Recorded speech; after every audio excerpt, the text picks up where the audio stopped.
swears the oath of allegiance. Kindly say after me.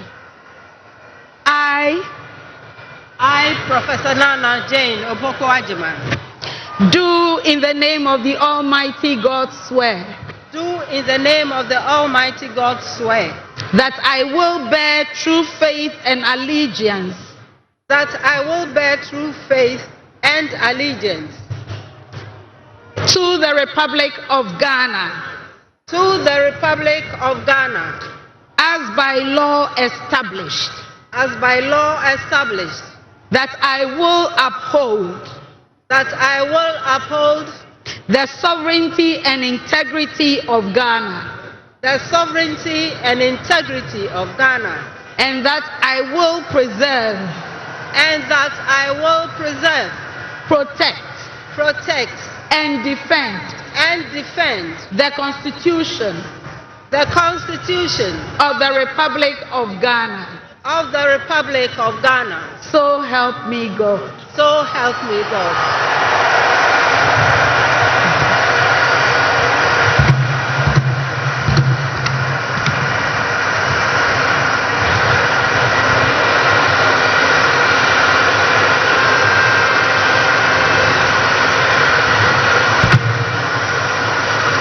Your Excellency, now the oath of the Vice President. I, Professor Nana Jane Oboko Ajiman, having been elected to the office of Vice President of the Republic of Ghana, do in the name of the Almighty God swear that I will be faithful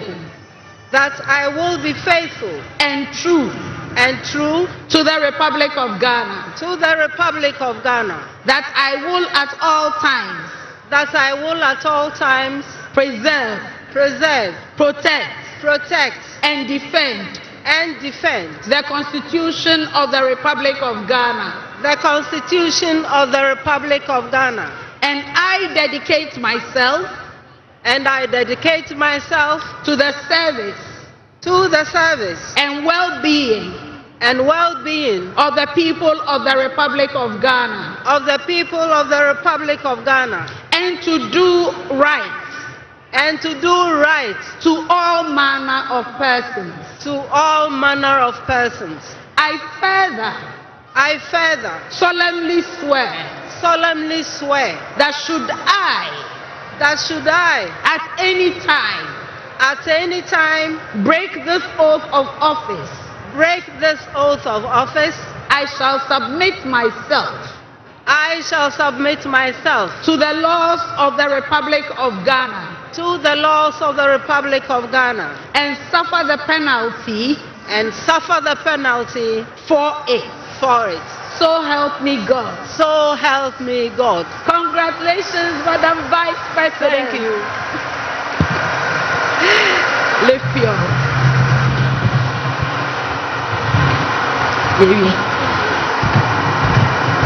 Honorable members, the Vice President of the Republic of Ghana shall now sign the oath book.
Moamotie Radio, the Vice President, currently as we speak, we have the Vice President of the Republic of Ghana, Professor J. Nana Opoku-Agyeman. Interesting.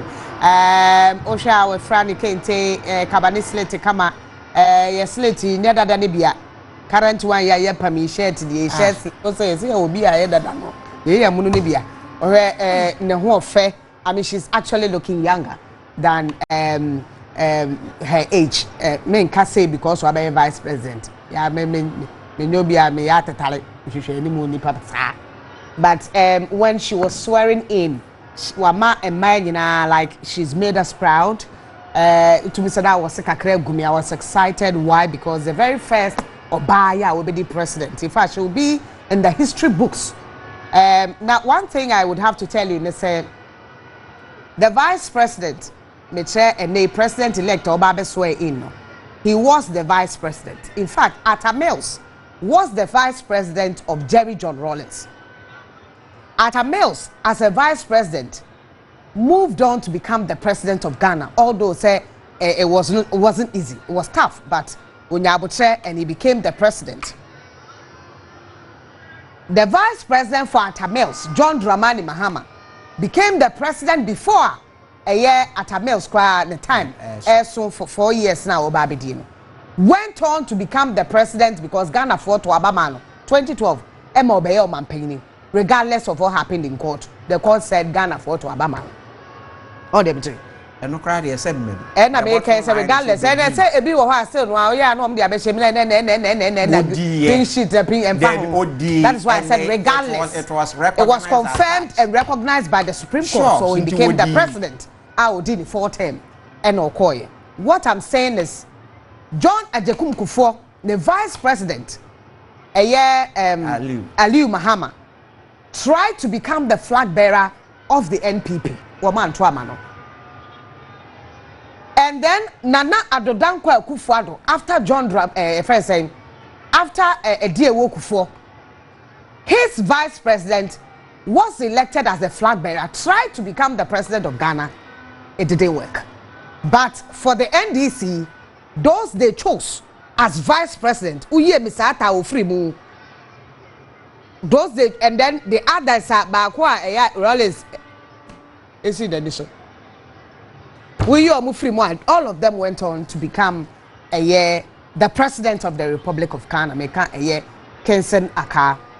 Now, for the NPP side, it hasn't been the case.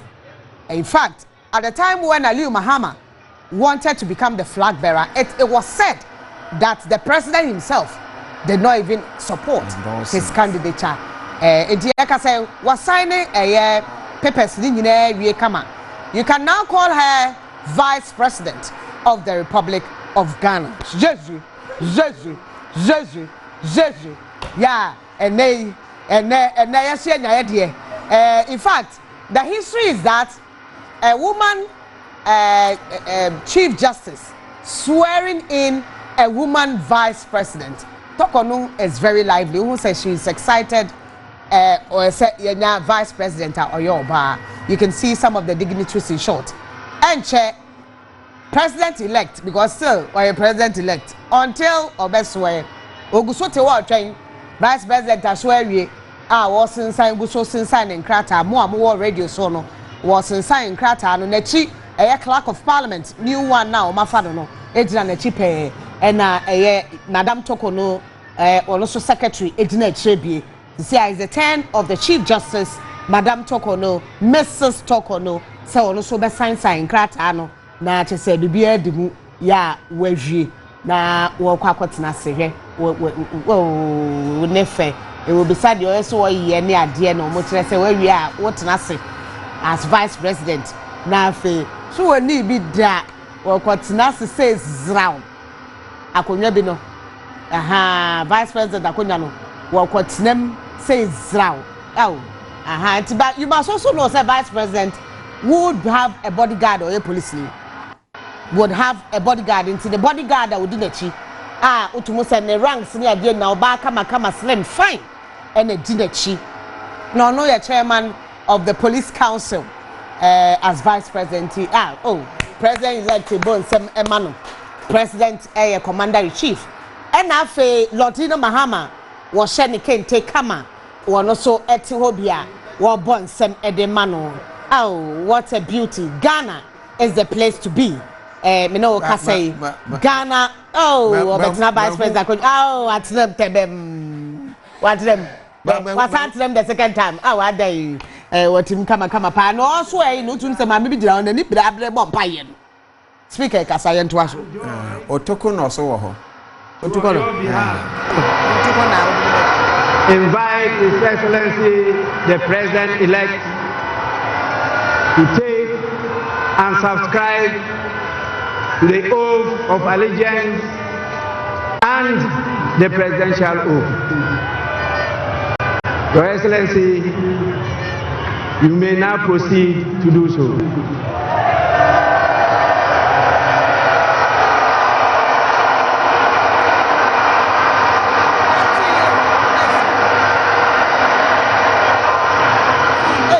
His Excellency John Dramani Mahama and our Nanti Tutatai was your hene srim data Bemani ya no Equa swear a year old to no net so ya na Wakwatina say said ya a year president the bodyguard bear so deni or we kama pa no ya 21 gun salute. When you no swear in no sign if you are the Bible where Christian what in express ama the soldier near within the ADC ya was name mama talk on ebe swearing ebi the petition yako so when you talk on no free home woman the about to just say petition no Your Excellency kindly say after me this is the oath of allegiance.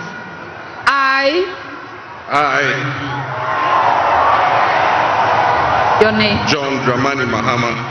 Do in the name of the Almighty God swear. Do in the name of the Almighty God swear. That I will bear true faith. That I will bear true faith. And allegiance. And allegiance. To the Republic of Ghana. To the Republic of Ghana. As by law established. As by law established. That I will uphold. And that I will uphold. The sovereignty. The sovereignty. And integrity. And integrity. Of Ghana. Of Ghana. And that I will preserve. And that I will preserve. Protect. Protect. And defend. And defend. The Constitution. The Constitution.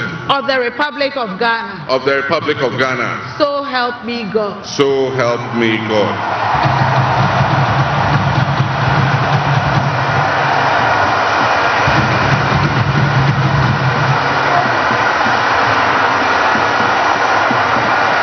Your Excellency, now the presidential oath.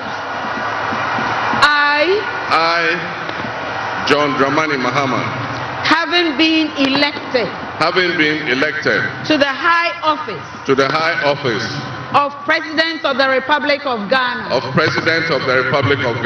do in the name of the Almighty God swear. Do in the name of the Almighty God swear. That I will be faithful. That I will be faithful. And true. And true. To the Republic of Ghana. To the Republic of Ghana. That I will at all times. That I will at all times preserve, protect, and defend, the Constitution, of the Republic of Ghana, and that I dedicate myself, to the service, and well-being, of the people, of the Republic of Ghana, and to do right, to all manner of persons.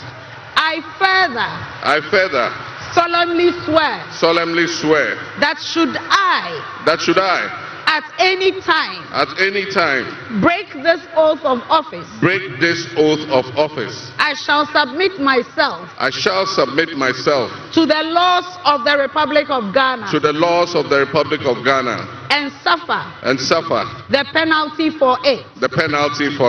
So help me God. Congratulations, Mr. President. Let me be the first.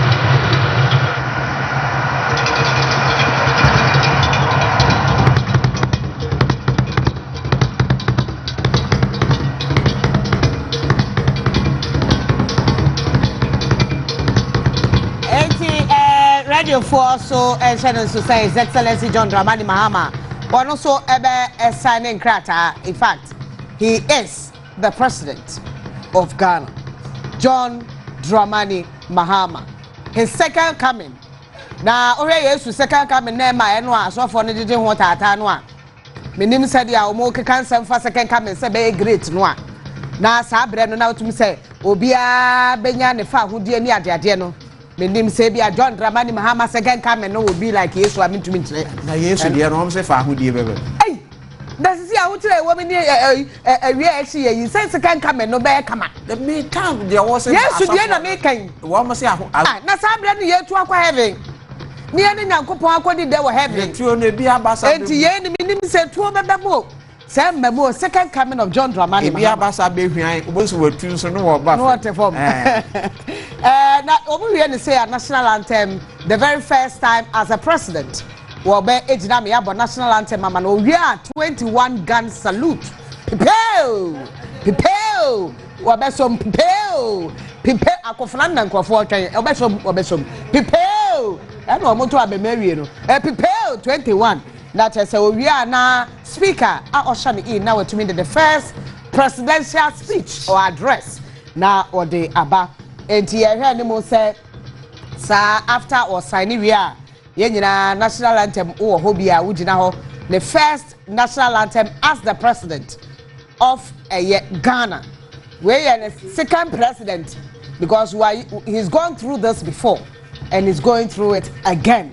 Enti wamugu so ya omo sign ya kama pa na oria na fe wording speech e de aba na speaker of parliament ada house no asiana on behalf of the house no wada president ase honorable speaker obey invite a special guest of honor which I told you said Nigeria mampanyini and a special guest of honor Yera Tinibu and also ebe minimum kitwe bi na fe honorable speaker visiting heads of state and a former president to congratulate the president of the republic right honorable speaker abe adjoin sitting no after na obiat na say president obey inspector guard of honor na we're taking a national salute.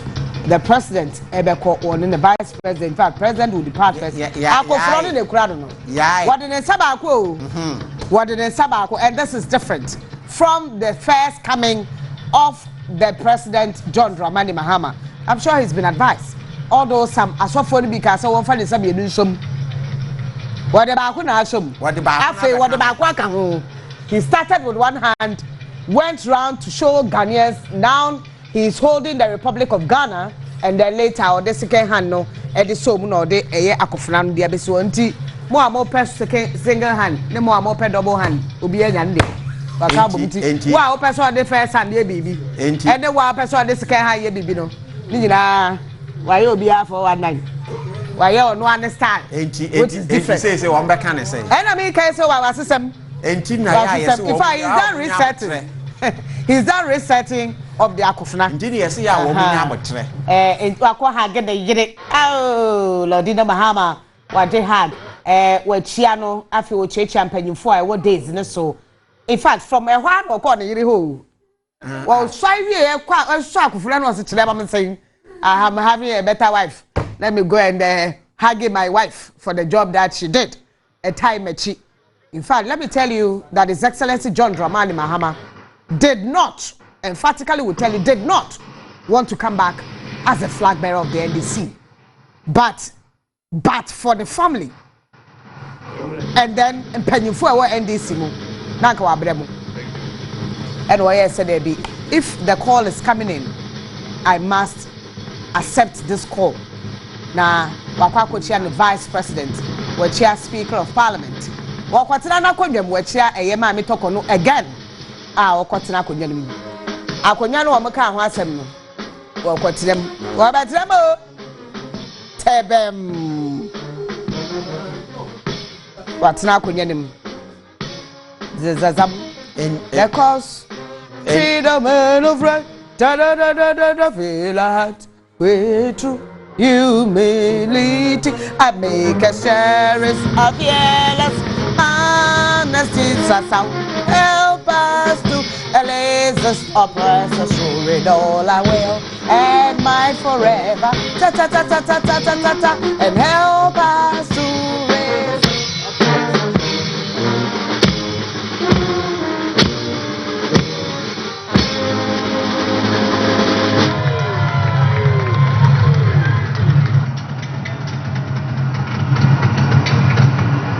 Culture and steady in its pursuit of progress. Today we celebrate a momentous occasion in our nation's history as we welcome the newly elected president, His Excellency John Dramani Mahama.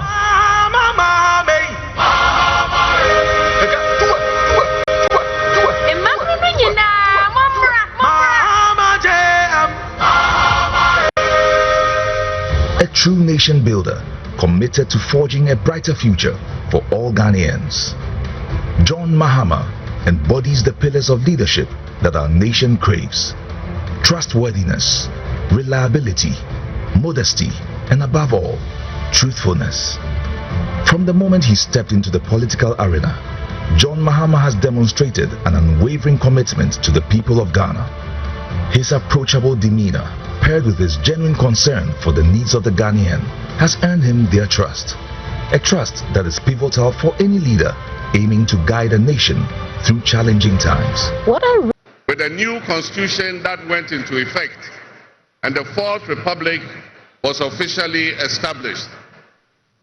I refer to it as a reset because on that day in 1993, we made our fourth attempt at establishing a democratic system of government with term limits based on free, fair, and transparent elections.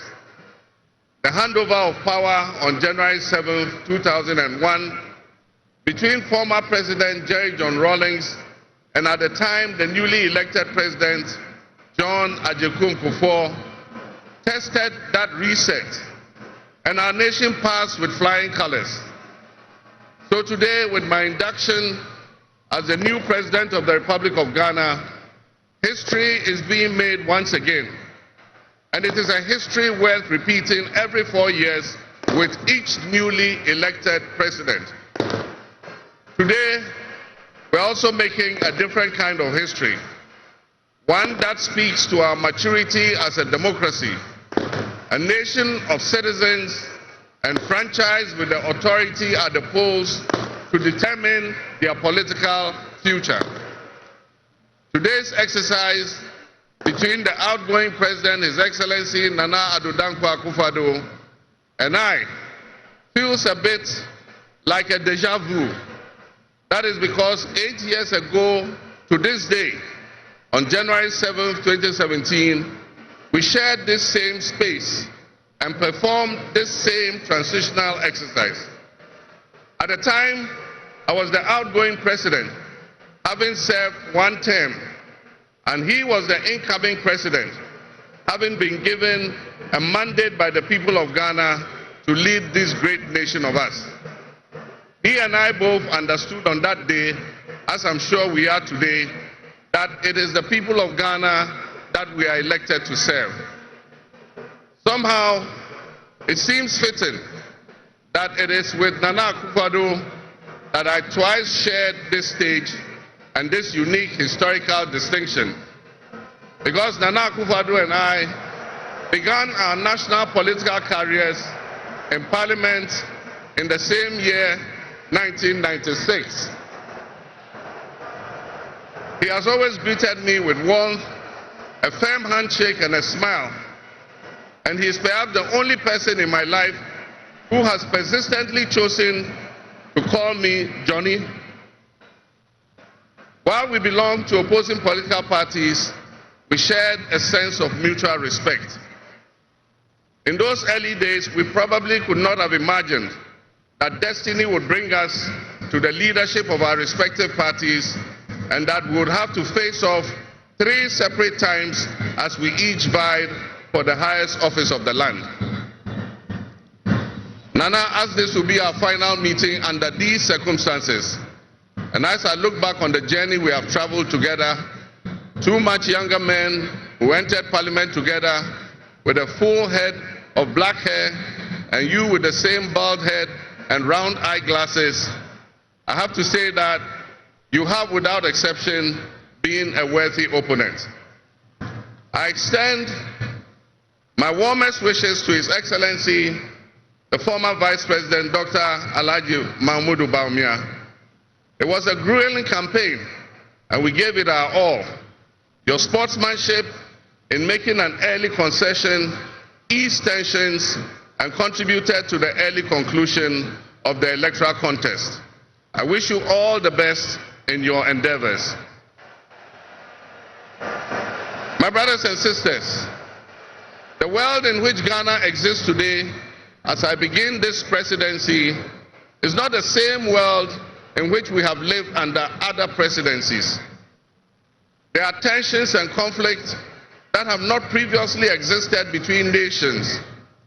These tensions and conflicts place pressure on alliances to decide where we will support. There's a seismic shift happening within the system of global economic dominance. Whereas the G7 nations, United States, the United Kingdom, Canada, France, Germany, Italy, and Japan once provided the highest percentage of the world's GDP, over the last decade, that number has been steadily dropping.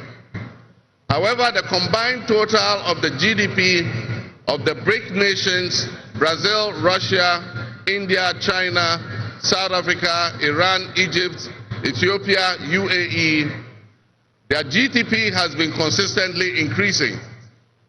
In 2023, for instance, the G7's combined total of world GDP was 30%.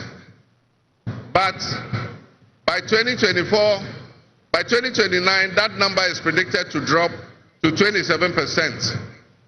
In 2023, the BRICS percentage of world GDP was 37.3%.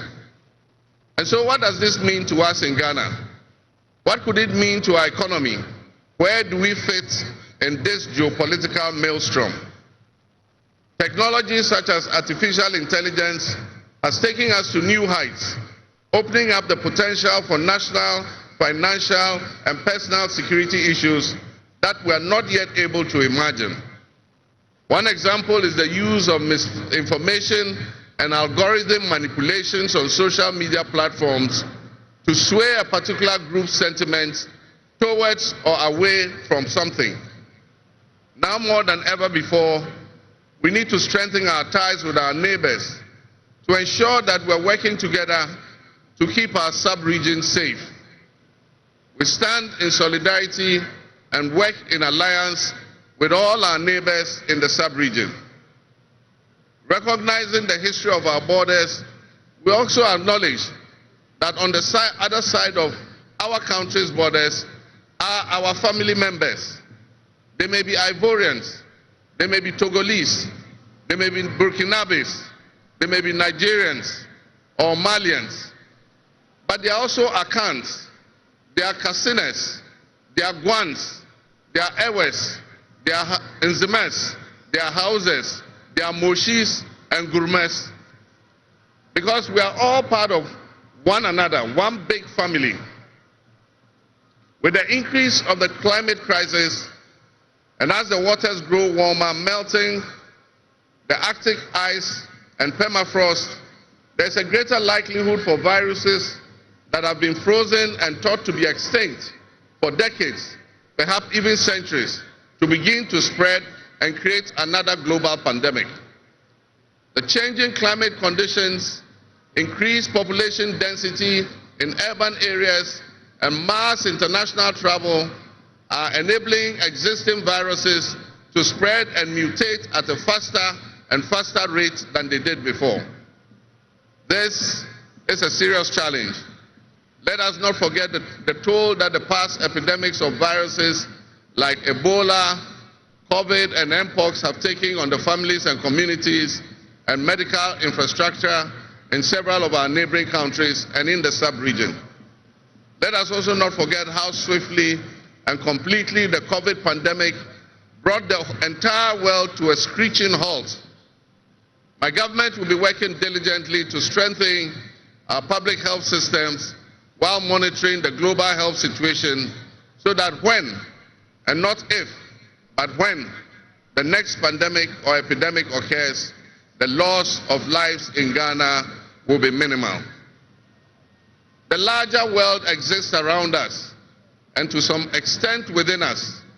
While we cannot and should never use it as an excuse to stray from the direct and immediate needs of Ghana for the well-being of our citizens, we must also bear in mind that the affairs of the world, if we care to shape, lessen, avoid, or even at the other end of things, maximize the effect they have on us.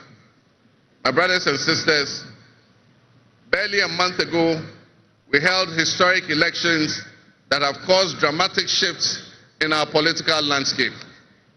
I feel greatly honored that you, my compatriots, considered me worthy of receiving such an unprecedented and overwhelming mandate to steer the affairs of our beloved nation at this critical time in our history. The magnitude of this victory in the presidential elections and the gains that were made by my party, the National Democratic Congress, in the parliamentary elections naturally and justifiably resulted in great joy and celebration across our country, Ghana. But celebrations, no matter how justified and how well earned, must be supplanted by discernment, sobriety, and deeper insights into why we received this kind of mandate in the first place. By voting as you did on December 7th, the Ghanaian people conveyed a powerful message, yet often overlooked by us politicians. This message was powerfully emphasized by a giant of American political history, President Ronald Reagan, when he declared at his inauguration some 40 years ago that governments have no power except that granted by the people. While Ghanaians take great pride in our thriving democracy, they are deeply dissatisfied with the quality of governance over the years and have openly voiced that dissatisfaction through the decisive actions that they undertake at the elections.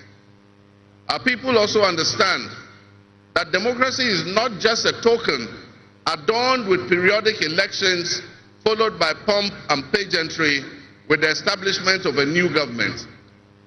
They expect that if democracy is celebrated as a superior means of governance, then its outcomes must be more tangible and benefit them in their individual lives. Any honest introspection and reflection on the pulse of our nation would reveal that many within our population do not feel that they have benefited from or partaking in this democratic dividend. Were people buffeted by severe economic crisis and hardships, and in the last few years we have lurched from crisis to crisis. But there is hope on the horizon. Today should mark the beginning of a new opportunity, an opportunity for us to make a difference in our governance and our economic management. We shall reset our dear nation, Ghana.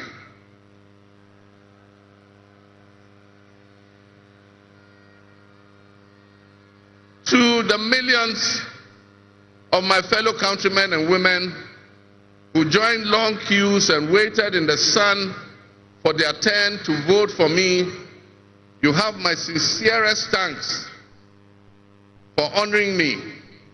My firm, immutable assurance is that your vote will matter in the work that I'll do to make a difference in the destiny of this dear nation of ours. Your courage to bring change will not go in vain. Our nation was born with much promise.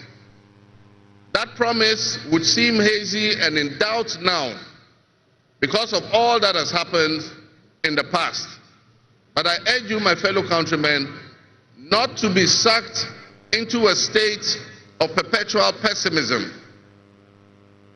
For some time, our country has urgently needed leadership with an unwavering desire to get things done. I, with all humility, assent that I intend to be that leader with your cooperation and your help. As your next leader, I shall strive to exercise sound judgment and be able to make the right calls at the right time. I will have the humility and presence of mind to take responsibility for any challenges and be willing to act firmly and timeously to resolve the challenges that we face as a nation.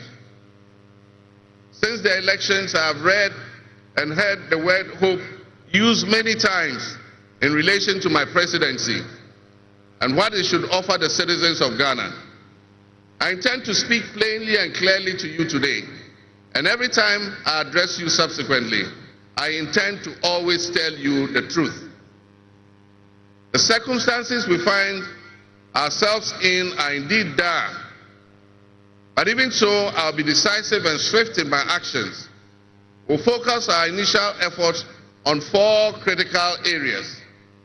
The first is economic restoration and stabilization of the macroeconomic environment. The second is the improvement of the business and investment environment to ensure that Ghana is once again open for business. The third is governance and constitutional reforms. And the final, but not the least, is accountability and the fight against corruption.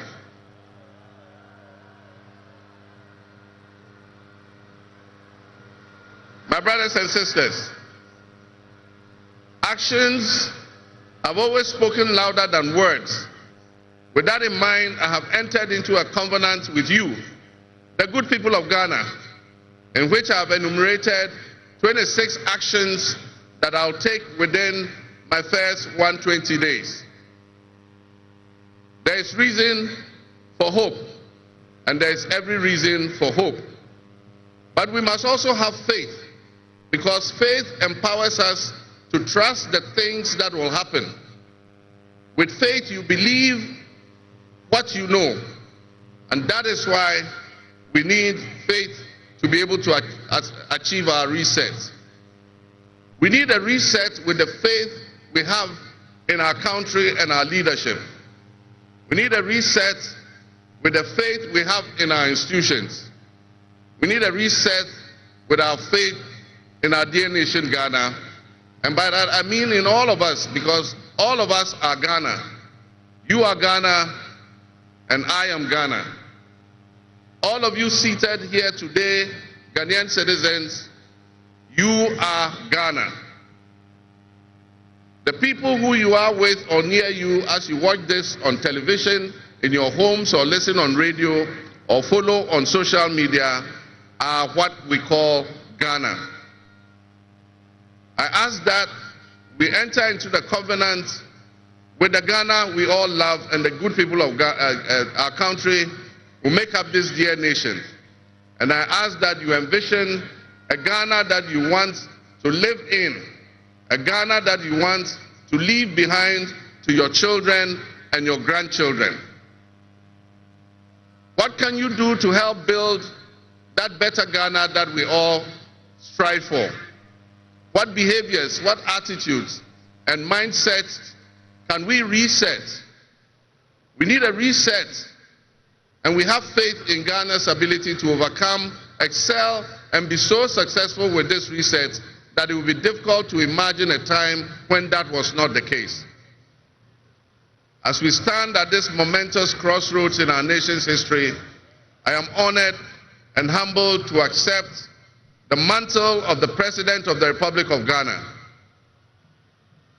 Today we celebrate a new administration and herald an unprecedented era of opportunity and transformation.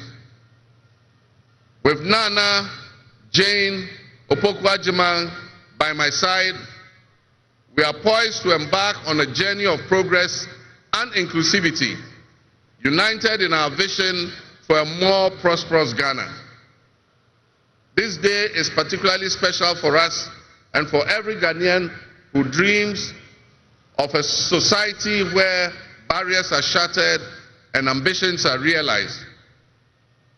With the inauguration of Ghana's first female vice president, we have turned a significant page in our history. Nana Jane's ascension to the high office is not merely a personal triumph. It symbolizes our collective commitment to fostering a nation where gender equality and female representation are cherished and amplified. This is a powerful testament to the power of diverse voices to shape the future, voices that have the courage to soar beyond our traditional confines. My brothers and sisters, together as we look to the horizon, we reaffirm our dedication to breaking the glass ceiling that has long hindered many from reaching their full potential. Governance that reflects all segments of our population strengthens our democracy and enriches our conversation. We stand committed to enacting policies that empower women and ensure that the door of opportunity is opened wide for our youth and our women, regardless of their background.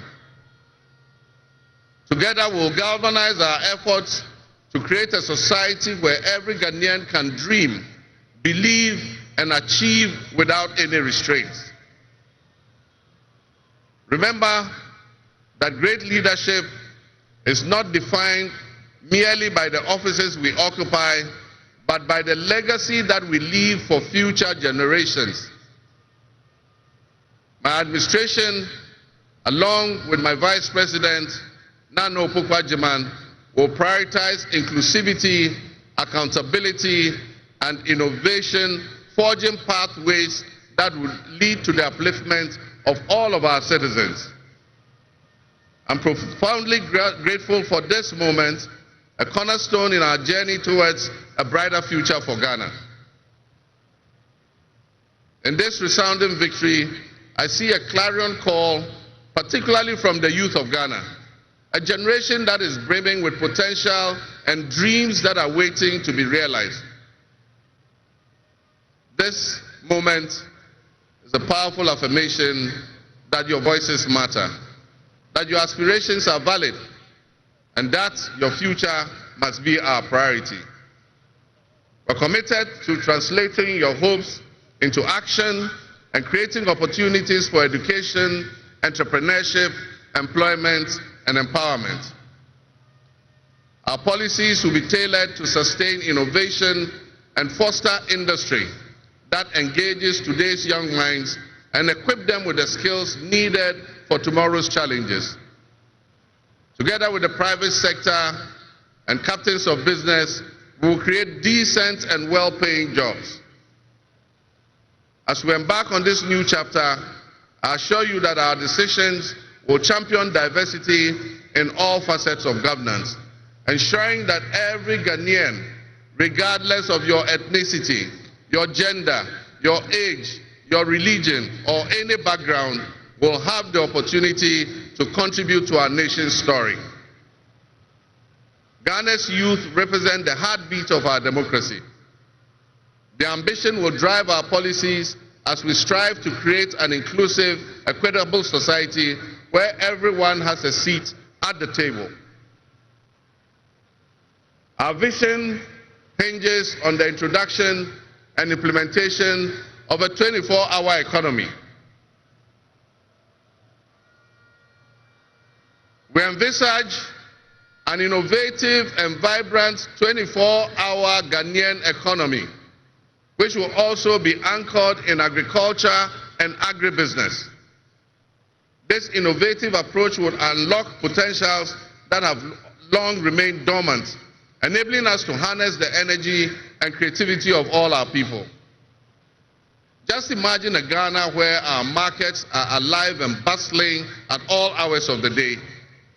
with responsive public services accessible at all times such that businesses can operate flexibly to meet the diverse demands that they are subjected to. And young people, including entrepreneurs, can find opportunities regardless of traditional institutions. The 24-hour economy model will also bolster job creation for the young people, stimulate local industry, and attract foreign investments, and allow us to build resilient communities and a sustainable future. This vision extends beyond mere economic transactions. It symbolizes empowerment, the empowerment of every Ghanaian to contribute to our national progress. My fellow citizens, this vision will allow us to embrace diversity, to cater to varied lifestyles and preferences, and foster a culture of inclusion, ensure that every citizen can enjoy the fruits of his hard work. To the business leaders and entrepreneurs, I invite you to support this new model and join me in shaping a business environment where creativity thrives and where the fruits of your investments contribute to the collective welfare of our nation. Your role in driving our economy forward cannot be overstated. Your innovation and dedication will be a backbone of our success story. And I pledge to you that we would look at the tax regime and rationalize them so that they are more transparent and fair. Members of the business community, I assure you, Ghana is open for business again.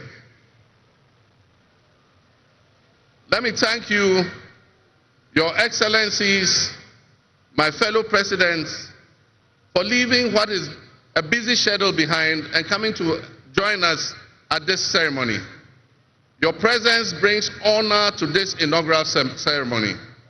And I want to extend my heartfelt thanks to all of you and to our sister countries who have traveled from near and far to be with us today. Your presence is a testament to the strong bonds of friendship and cooperation that exist between our nations. And I promise you I will work to foster the partnerships that transcends our borders, and I'll work collectively with you towards regional stability, economic growth, and mutual respect between our nations. To my friends from across Africa and the world, I thank you and welcome you to Ghana. And in our local parlance, I say Akwaba to all of you. To my family and fellow citizens, my wife Lodina, I thank you for your unwavering support and commitment to our shared vision. This journey is not mine alone, it belongs to all of us. It belongs to each of you. Let today be the dawn of a new era of hope, an era of job creation, an era of accountability, an era of institutional strengthening and resilience, and an era of unparalleled potential for all Ghanaians. We will write the next chapter in Ghana's story, and it will be one of promise, transparency, and transformative progress. My fellow citizens, this is a patriotic call to action for all of us to participate in building a nation that lives up to its promise, where hope thrives and dreams become a reality. Together, let us cultivate a brighter future for our beloved Ghana, where unity, progress, and equality are not just ideals we aspire to, but are the very fabric of our nation. In closing, I invite you to partner with us on this journey. Together, we can create a brighter future for our beloved Ghana, where unity, progress, and equality are not simply goals we are aiming for, but are the cornerstone of our society. Let's work hand in hand to foster these values and strengthen our nation for everyone. My fellow citizens, our invited guests, I thank you very much. May God bless our homeland Ghana and make our nation great and strong. I thank you.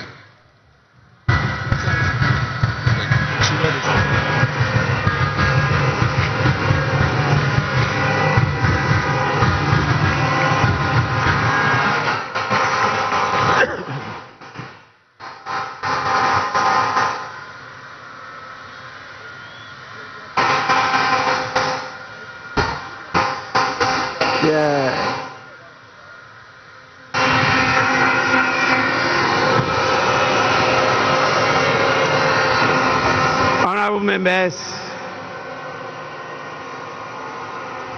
on your behalf,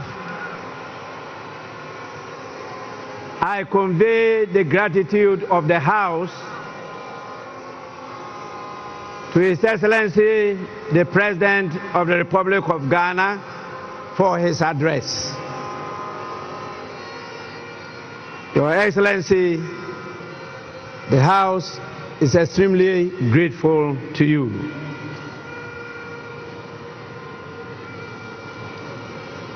Honorable members, may now we have the presence of our special guest of honor in the distinguished personality of His Excellency Bola Ahmed Tinubu, the President of the Republic of the Federal, I should say the Federal Republic of Nigeria. It is my honor to now invite him to deliver his address.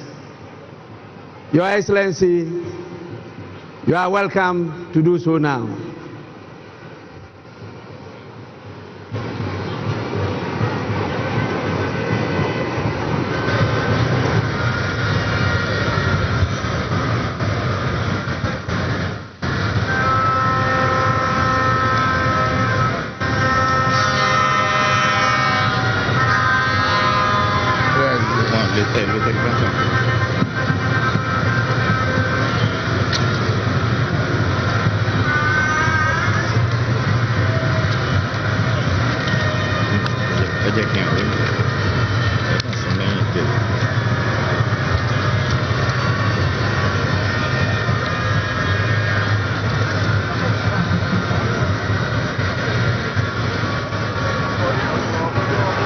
Your Excellency, President of the Republic of Ghana, Head of State and Government here present, Right Honorable Speaker and members of Parliament of Ghana, members of the diplomatic corps, eminent personalities here present, distinguished ladies and gentlemen. It is always good